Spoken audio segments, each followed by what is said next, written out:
Welcome back, everybody. We are now going into our fourth and final session of the day entitled Disability Research from Absence to Action, moderated by Dr. Lisa Meeks, who I'm going to introduce. Lisa is an expert in disabilities and medical education. As an administrative leader and researcher, she is helping to inform policy and best practice in the area of disability inclusion for medical education, training, and practice. Her research interests include improving access to medical education for learners with disabilities, and the performance and trajectory of learners and physicians with disabilities. Dr. Meeks is a co-founder and past president of the Coalition for Disability Access in Health Science and Medical Education, co-developer of both the AAMC Disability Webinar Series, and edited and authored the leading books on the topic, including Disability as Diversity, the Casebook Companion, and Equal Access for Students with Disabilities, the Guide for Health Science and Professional Education, second edition. She is also the lead author of the AAMC Special Report, Accessibility, Inclusion, and Action in Medical Education, Lived Experiences of Learners and Physicians with Disabilities, and co-creator of the social media campaign Docs with Disabilities, and co-host now of the Docs with Disabilities podcast, which she created, and key facilitator of the Equal Access Book Club. And she is my mentor and friend, and I'm so excited to hear your panel discussion. Lisa, please take it away. Thank you, Pete. It is always a pleasure to be here. I'm just amazing kudos to Stanford and everyone who's worked so hard to make this possible. I have the absolute pleasure today to bring to you a group of investigators, researchers, qualitative and quantitative, who are just simply amazing. And let me share the screen. And I am also really just so blessed to call many of them, not only my colleagues, but my friends. We have Bonilyn Sweener from the Johns Hopkins Disability Health Research Center, Corey Puffenberger and Richie Sapp, who are with Stanford, Mike Kim from Minnesota, and Nera Jane from the University of Auckland. And so without further ado, I'm going to get this show started and let them tell you about what's going on in the research landscape. We do ask that you not take photos of these slides. There is some unpublished data in them. So thank you for that. And we are ready to go with Bonilyn Sweener, Dr. Sweener. Thank you. Thank you so much, Dr. Meeks. So today I will be talking about one of my favorite topics, which is data. My talk, titled A Vision for Disability Inclusion, a data-driven approach to increasing the representation of people with disabilities in the biomedical workforce, aims to really review the data that we do have, as well as the data that we don't have, to support disability inclusion and representation in science and medicine, as well as discuss why data matters. Next slide. Disability inclusion is essential for a diverse biomedical workforce. That's been the topic of this entire conference, but always bears repeating. Next slide. But we need better disability data to achieve this goal. The question, though, is why? Why does data matter? Over the past year, the COVID-19 pandemic has made me reevaluate and reconsider the importance of data across many spaces. And time again, I've been reminded of just how incredibly powerful data can be to drive change in policy and support requests for resources, and to elevate inequities in social injustice. But what is equally powerful, but often not discussed, is what happens when data is absent. When data is not collected, it does not mean that there's not an issue, that there's not an inequity, or that barriers don't exist.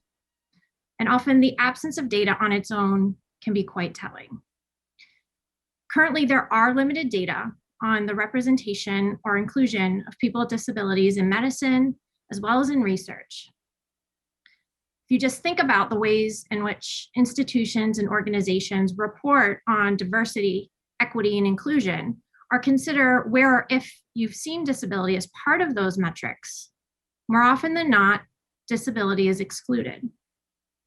It's hard to ignore how this gap in diversity data reflects broader societal views of people with disabilities.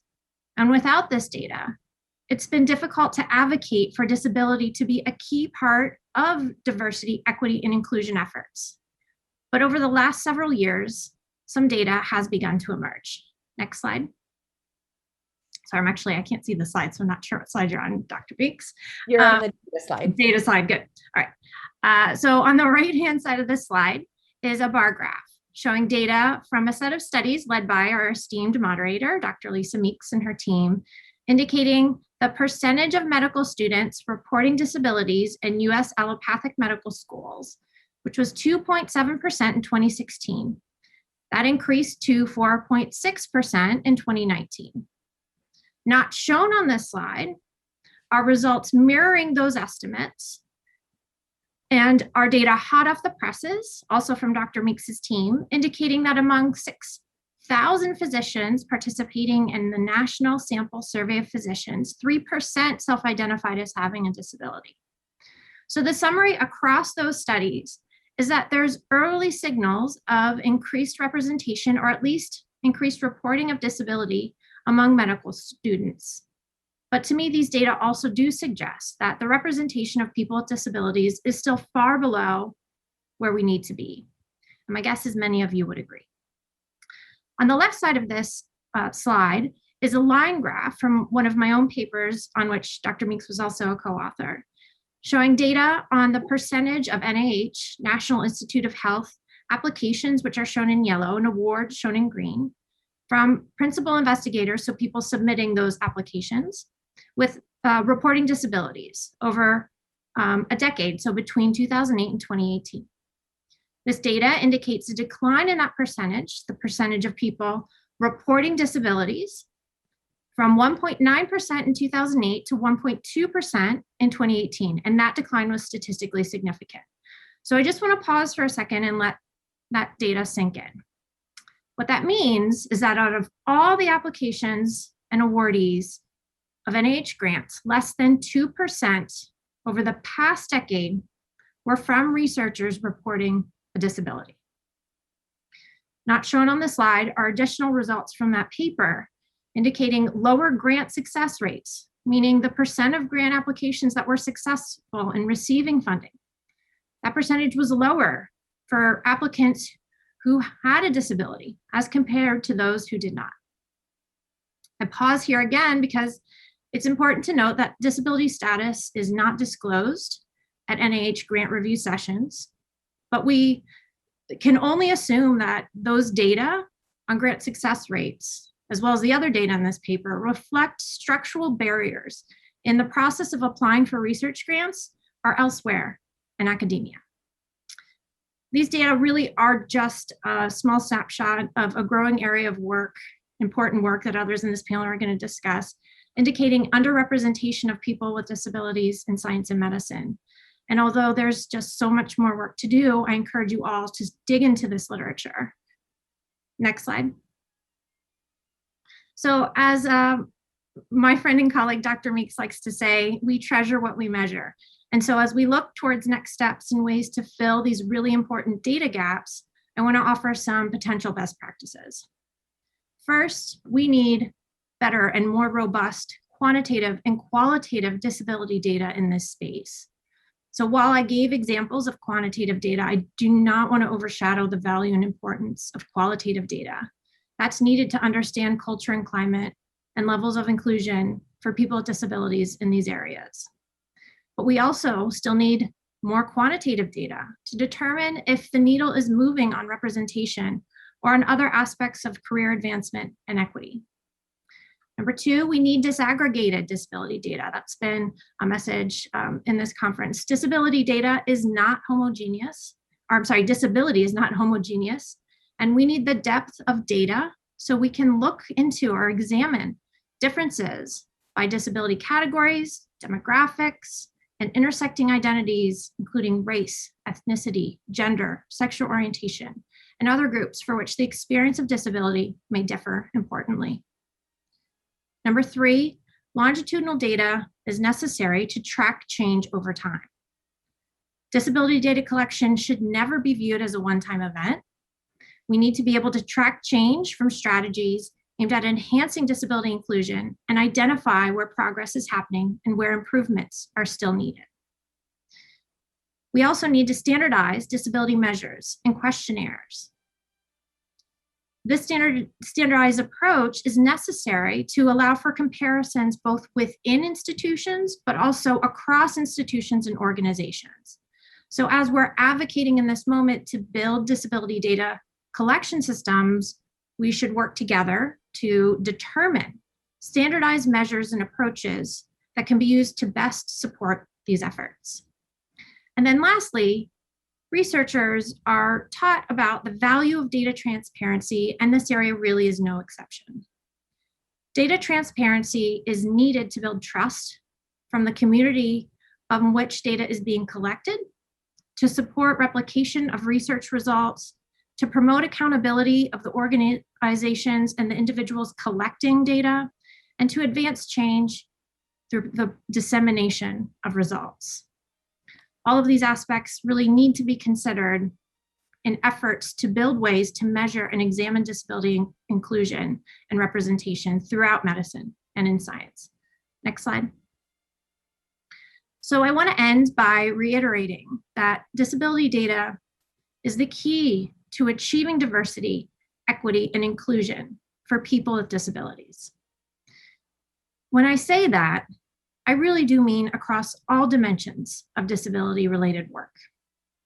The inclusion of people with disabilities in science and medicine holds hope and possibility to change the paradigm of how society views people with disabilities. But it's not just about changing medicine and research. It's about changing the world. Disability data, both quantitative and qualitative, provides us a roadmap to that change. After this phenomenal conference today, I'm sure you all agree that we need that. We need that change. We need the data. We need it now because people with disabilities can't wait any longer. Thank you so much. Thank you, Dr. Sweener. And now Corey Puffenberger and Richie Sapp. Thank you so much, Dr. Meeks.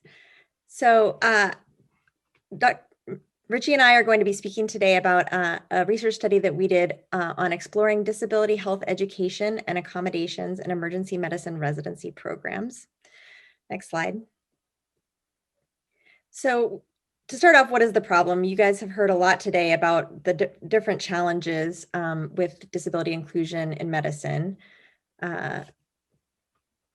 Some of those that we wanted to focus on in our particular study include the lack of data on disability in graduate medical education.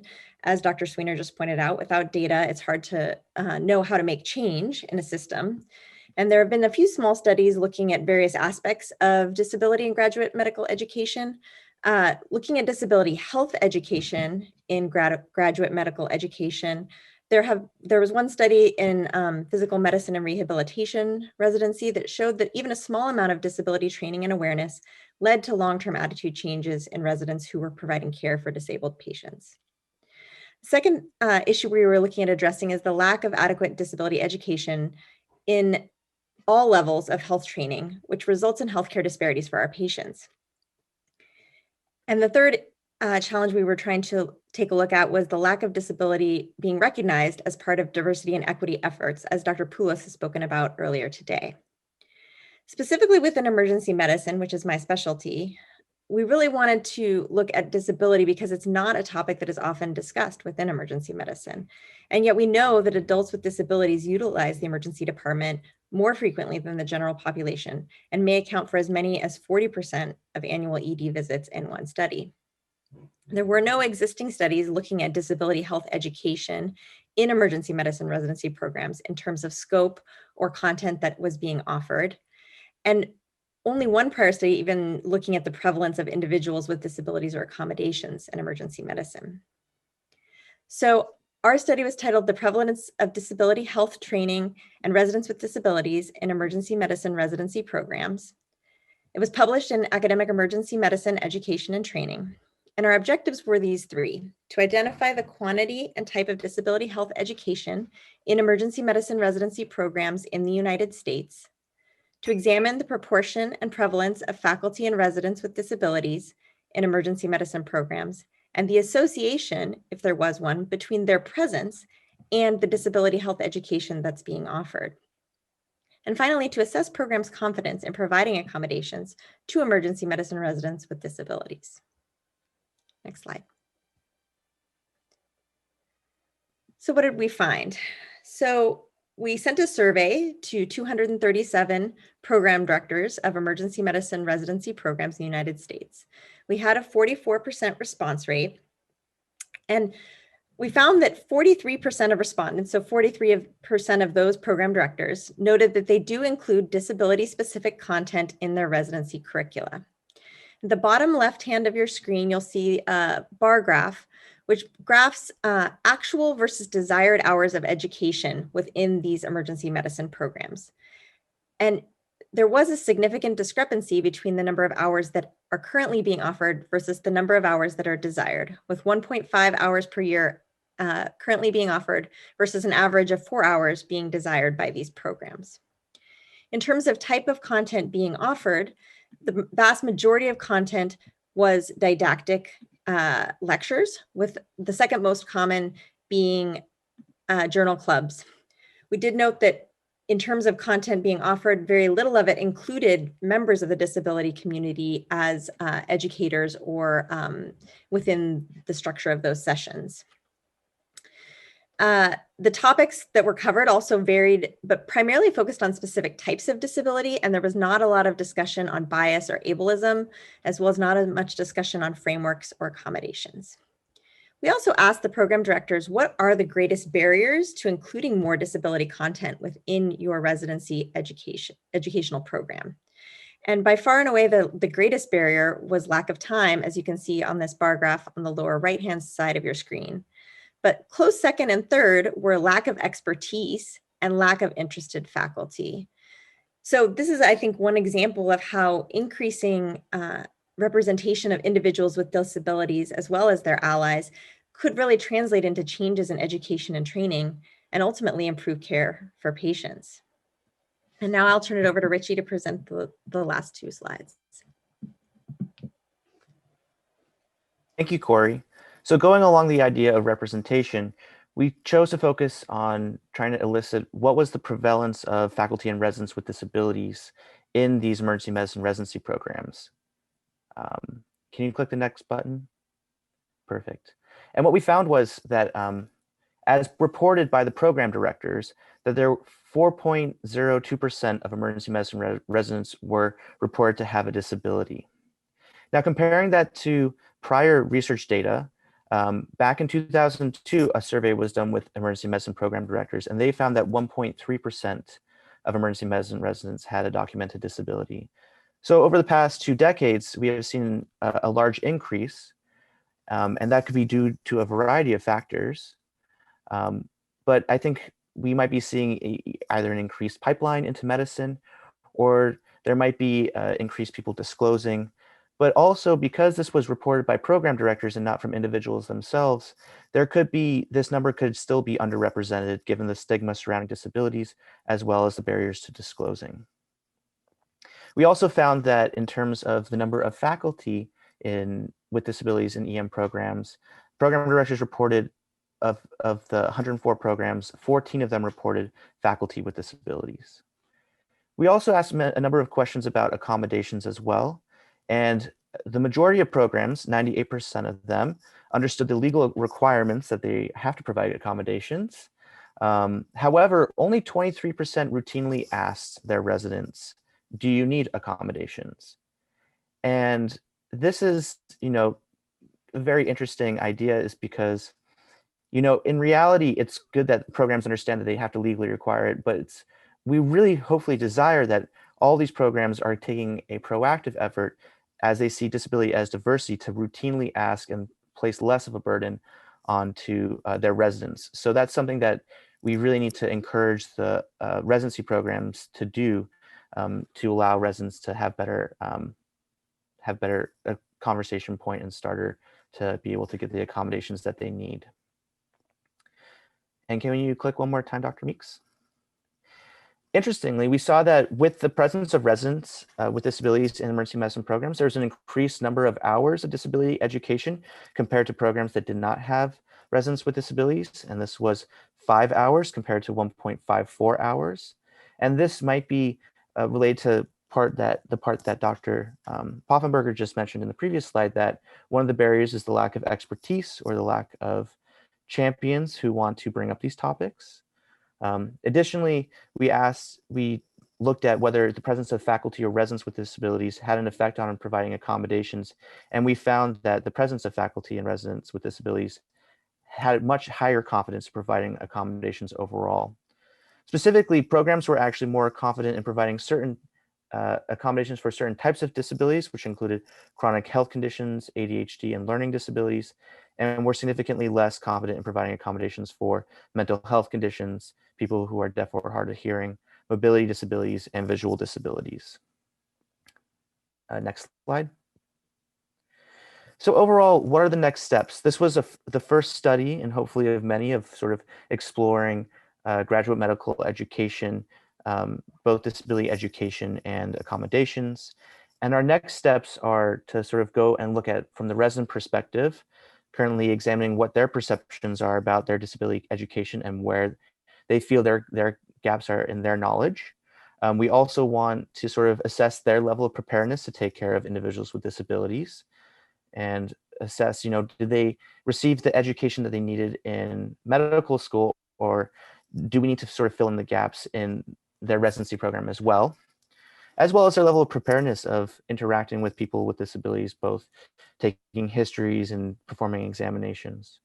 We also wanted to perform a Delphi study, talking with different experts in the disability space, as well as community advocates, medical students, and include a wide variety of people to sort of identify the core curriculum components needed for disability education, specifically in emergency medicine.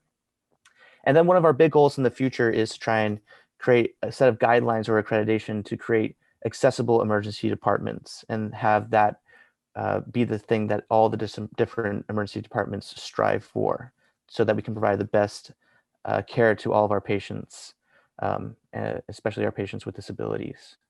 And I think this is sort of a great framework to sort of think about exploring other residency programs. As we sort of talked at the very beginning, there's very limited data here in graduate medical education. I know that Dr. Meeks just recently published an article in Family Medicine, but a lot of the other residency programs, there's a really significant lack of data and information. And it'd be interesting to study whether there is a difference in pipeline from medical school into certain different professions, whether there are discrepancies there that we could to look at. So thank you very much. Really appreciate your time.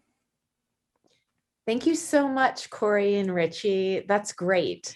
And now I have the absolute pleasure of introducing our last speaker, Dr. Nera Jane, who's going to tell us how to blow up the system right now and put it all back together in a way that works for everyone. Nera?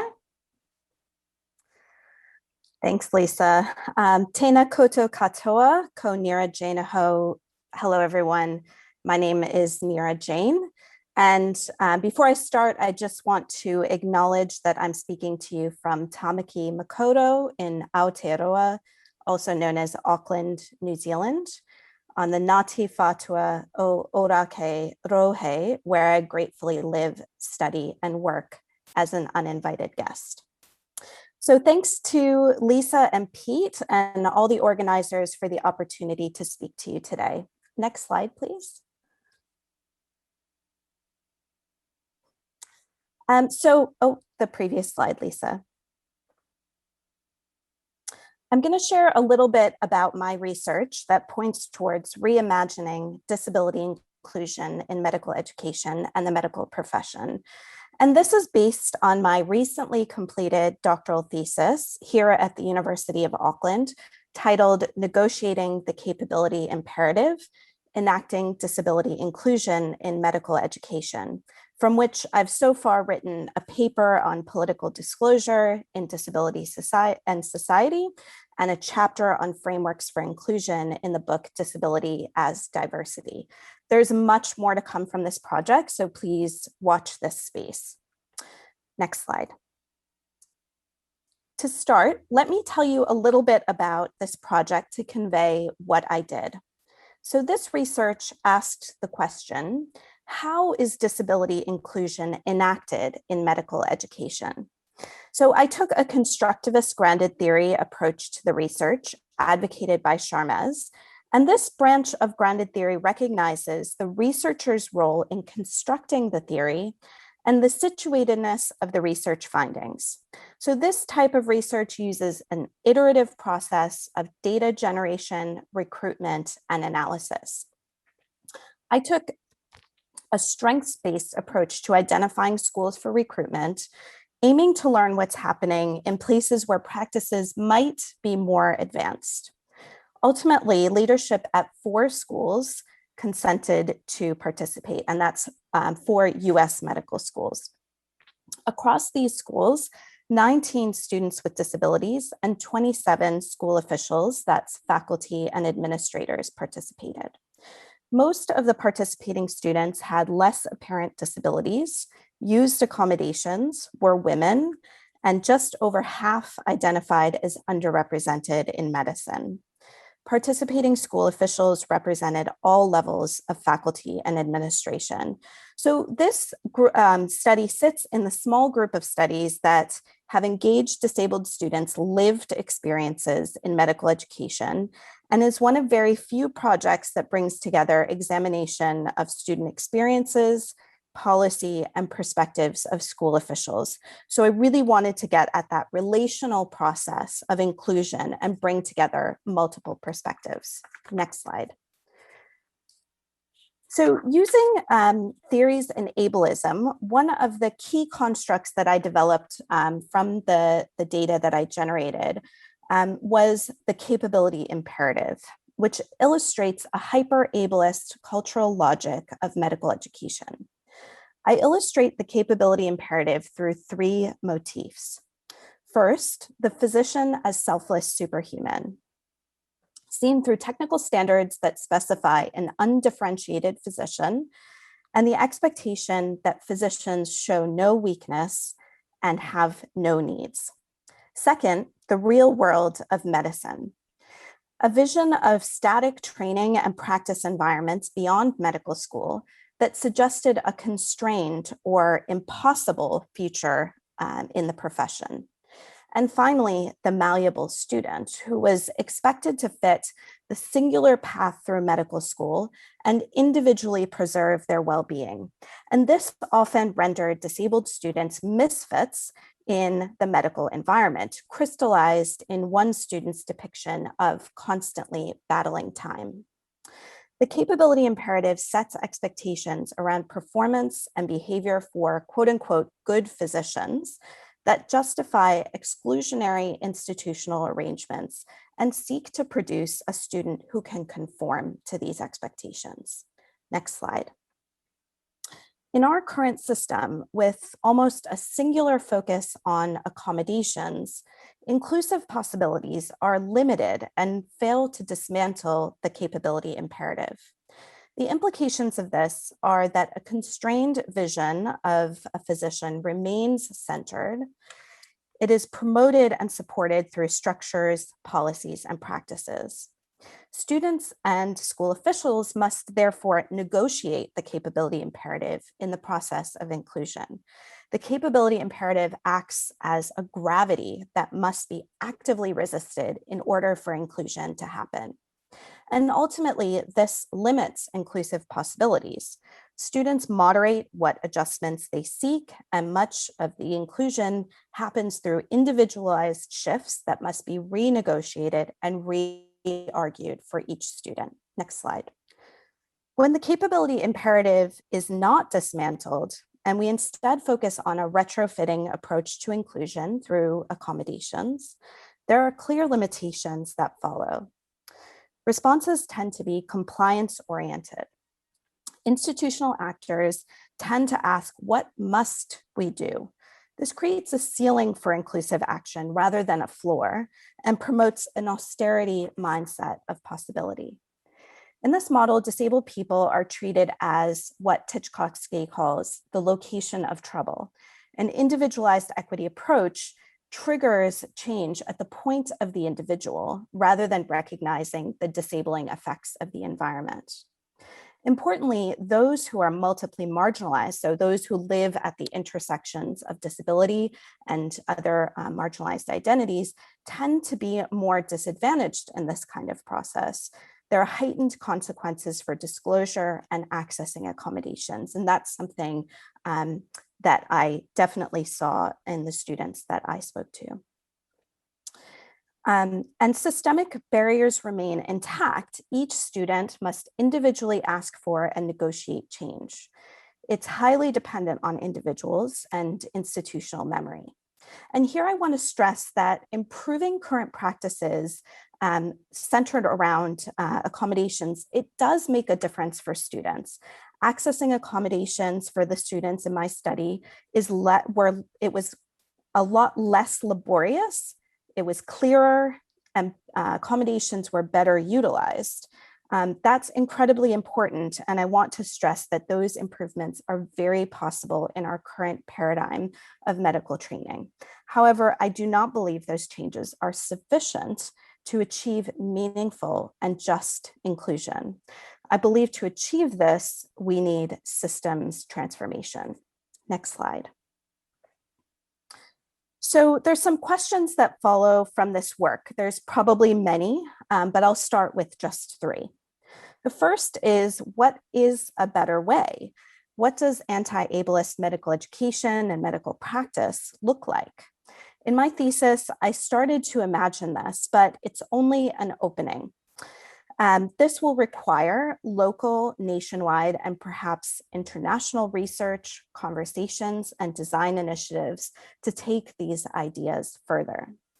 A second question is, what is the extent and reach of the capability imperative? How applicable is it to other marginalized groups in medicine and medical students more generally? This follows from the argument that ableism is harmful to everyone, and that ableism colludes with other marginalizing forces such as racism, classism, and sexism. And finally, how do we build foundations under possibility-focused imagining? Or how do we move forward on that journey of becoming anti-ableist and bringing these ideas into practice? Next slide. So what research do we need?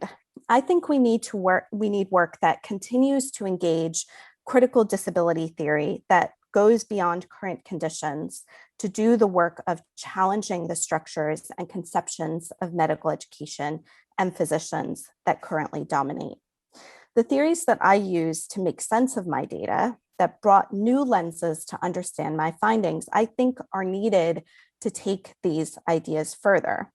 First, theories in ableism that help to identify the core problem. And critical universal design theory, following the work of Jay Dolmage and Amy Hamrai, is a valuable tool to think in new ways that preserve the critical edge of disability politics to design anew. Crip futurity is also an incredibly generative way of imagining new possibilities that center disabled people's experiences and ways of knowing and being in the world. Research that starts from this idea might be a useful way to work with students and practitioners and patients to identify alternative paradigms for education and practice. And I think it's really, really important that future work employs an intersectional lens. So starting from theories, paradigms, frameworks, and methods that center intersectionality, for example, DisCrit, that's disability critical race theory, and disability justice would be really valuable. And this work ought to explore the unique experience of ableism for people who occupy the intersections of disability and other marginalized positions, but importantly also explore this across marginalized positions. This would ensure that we don't flatten our understanding of disability experiences in ways that privilege those who are most privileged in the current systems, and also seek to build an understanding that demonstrates how systems of oppression are co-constitutive. They work together, making up and holding up each other. So that's it for me. Thank you so much. Thank you so much, Nera. And thank you to all of our amazing panelists today. And I do want to encourage you, we have a podcast episode with Nera coming out, I believe it's next week, and it's a 3-part episode. So Pete and I interviewed her, or a better description would be we just listened to her in glorious celebration of all she had to say. But you can listen to her a little bit more or read the transcripts. And we want to open up the panel for questions. And I'll tell you what, our audience is on top of it. So they have some really good questions. And one of the questions, and I'm going to ask Dr. Sweener, and then everyone feel free to jump in. But I thought this was a really astute question, which is, if we don't know, how can we know how poor the representation is when we don't know the actual number of people with disabilities, and when the stats that we do have are based on self-disclosure, and which is limited and problematic because of the spaces that we're operating in, and when the definition of disability is not even correct across many spaces. So how do we address the stats problem as a social problem? Yeah, so there's a lot in that question, but really great question. So thank you for whoever asked it. You know, I think, yeah, I'm struggling with grappling all angles of the question. But the stats problem is, we need to do a better job of how we are surveilling disability in these spaces first and foremost. We need to learn from other spaces where disability surveillance is occurring, so data collection is occurring, and doing a better job. And there are spaces which that is happening. And to partner with the disability community to build trust. I also just want to break down the assumption that the data are always bad and don't tell us anything. Right. So if there's a sense that people aren't disclosing on a survey, that's important information. That tells you something about that place. That's the edge. That's the thing we're ultimately trying to tackle with data. That's I think, to this person's question though, but how do you know that you're at that point? I think that's why you need hand in hand the quantitative and the qualitative. So I guess I'm being a little too verbose here, but my response would be, one, quantitative data alone isn't probably going to get you where you need to be to create a fully inclusive environment. You also need the wonderful qualitative data, as was just discussed. And two, don't wait for the data to make change, right? I mean, we're seeing this in lots of spaces and places right now, that you shouldn't pause for the data to tell you that you have a problem, at least the quantitative data. And that would be my response. Thank you, Dr. Sweener. Anyone want to add to that? Well, I have a question for Dr. Jane. Dr. Jane, is the situation of ableism and healthcare better in New Zealand? And if so, how so? That's a great question. What I would say is no, it's not better in New Zealand. Although New Zealand has a great reputation as an incredibly kind country, and has a great reputation for our partnership with Indigenous folks. I think I just heard a talk the other day by Dr. Rhys Jones talking about racism in medical education and experiences of patients. And I would say we have the same problems here. We haven't figured it out. And in fact, I would say the situation for disabled students in medical education and practitioners is potentially worse than in the United States, but we don't have a lot of good data, to Bonnie's point, that really unpacks that experience of students and trainees and practitioners. But from what I've seen and the teaching I've done in medical education, I would say there's a lot of work to do. And from what I hear from disabled patients as well. Wonderful. I have one more question, and I'll put it out there to any of you. I think Richie and Corey, your work most closely aligned with it, but has anyone studied how disclosure affects whether or not people match in residency?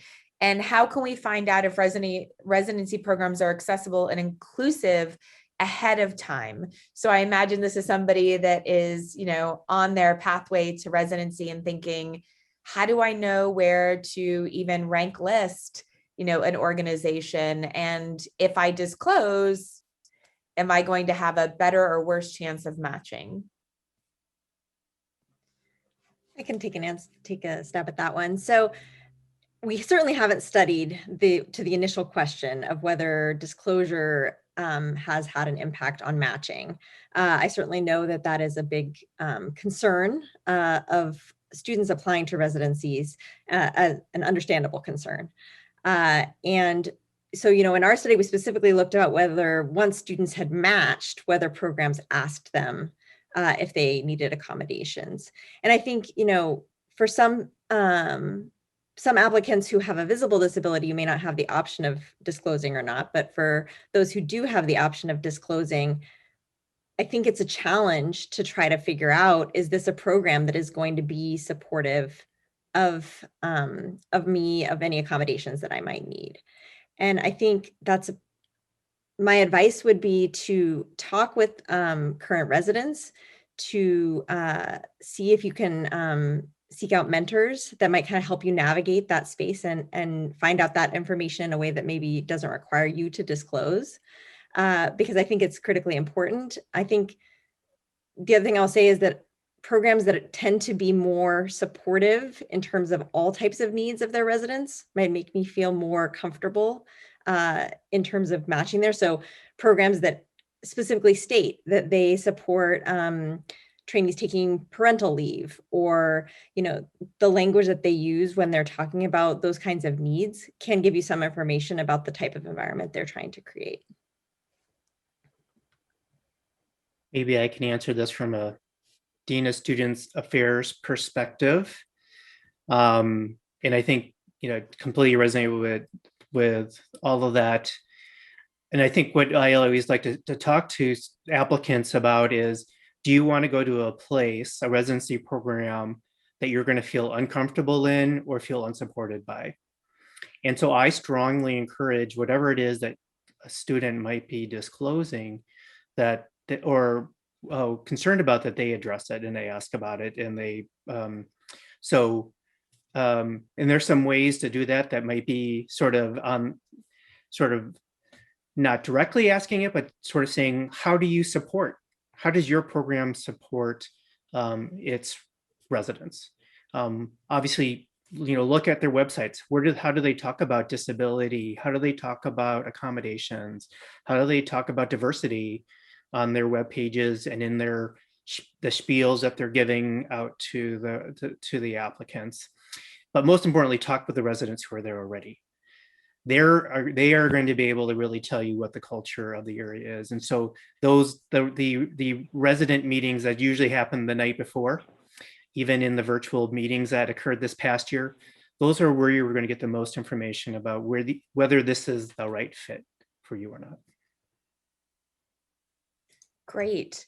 I know that many of you heard Justin Bullock on a panel earlier, and in his podcast interview, he talked specifically about this and said that when he was looking at ranking his list for residency, there was a school who had actively in every single one of their communications said, we anticipate people with disabilities will be entering our program. Here's the information. Here's how you disclose.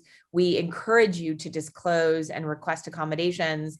And I know he said that that was something that was really made him feel very comfortable about discussing his disability in that residency match process. So listen to some of those podcasts where the residents and the newly minted residents are talking about that as well. And I believe Walker Keenan talked about that. The most recent podcast from the Yale OBGYN program with a PD and the resident, Lauren Mice, also talked about disclosure. And so that might be helpful to get some more information. But in all cases, I can say that at the end of the process, all three of these medical students, now residents, felt like exactly what Dr. Kim said, which was, I want to go somewhere where they know who I am, I know who they are, and I'm going to thrive in this program. So the next question, and I will open this up to all of you as well, is how can I unlearn internalized ableism? And we have about 3 minutes left. So Nera, any thoughts? Sure. This is a journey that I'm on, and probably all of us are on. I think it's really important to remember that the system of ableism is a system that we live in and are kind of operating in at all times. And like the capability imperative, we need to actively resist it. Dr. Fiona Kumari Campbell has talked a bit about this, and her work in internalized ableism, I think, is really valuable. But I also take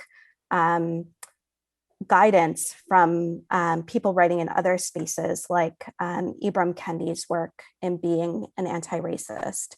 Racism certainly isn't the same as ableism, but as I mentioned earlier, I believe there are social forces that work together and work in similar ways. So what Dr. Kendi talks about in terms of understanding where it comes from, the history of ableism, where it lives currently, how it operates, and starting to just be really conscious about what are ways of thinking that promote ableism, thinking about how we talk about bodies, how we talk about ability, how we promote those things in the way that we operate in a capitalist system, and how that requires us to resist it in order to start unlearning ableism and start promoting new ways of operating. So that's just a little tiny kind of window into what I've been thinking about. But it's a really tough journey. And I think if we work on it together, that's really where we'll start to see more success. Great. Thank you so much, Dr. Jane. We have a ton of questions coming in, but we are also out of time. So one of those questions was about resources and being able to get involved in the research. And I'm going to turn that over to Dr. Poulos and let him decide how to put together lists of resources for all of the participants today. But just remember, this work can't be done without all of us committing to it. And that includes answering questions on research surveys. So when you get those, make sure that you know how important it is that your feedback to all of us. I want to thank my panelists today, who are amazing people in this space doing the good work. And thank you for being here on a Saturday. And of course, thank you to Zanub and Pete Poulos, who are just a dynamic duo and creating this space for all of us to feel comfortable talking about this and for all of us to learn. And with that, I will turn it over to our co-hosts.